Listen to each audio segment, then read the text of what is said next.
কিয়ামতের ময়দানে প্রত্যেকটা নারীকে জিজ্ঞাসা করা হবে, তোমাকে আমি পর্দার বিধান ফরজ করে দিয়েছিলাম তোমাদের জন্য, কেন তোমরা পর্দাটা করলে না? কেন তোমরা বেপর্দায় চলেছ? প্রত্যেক নারী পুরুষকে জিজ্ঞাসা করা হবে, আমি তোমাদের জন্য 5 ওয়াক্ত সালাত ফরজ করে দিয়েছিলাম, কেন তোমরা 1 ওয়াক্ত সালাত আদায় করনি? কেন তোমরা সালাত পড়নি? প্রত্যেক ধনীকে জিজ্ঞাসা করা হবে, তোমাকে আমি যে সম্পদ দিয়েছিলাম সেই সম্পদ কেন তুমি আমার পথে কাজে লাগাওনি? সেই সম্পদ তুমি জনকল্যাণমূলক মানবতার সেবায় কিংবা ইসলামের জন্য কেন তুমি ব্যবহার করনি?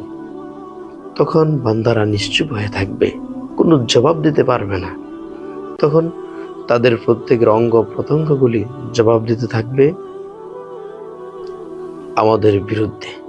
আল্লাহ তাআলা আমাদেরকে কবুল করুন, আমাদের মা বোনদেরকে পর্দা করার তৌফিক দান করুন, 5 ওয়াক্ত সালাত আদায় করার তৌফিক দান করুন এবং সম্পদ আল্লাহর পথে ব্যয় করার তৌফিক দান করুন। আসসালামু আলাইকুম ওয়া রাহমাতুল্লাহ।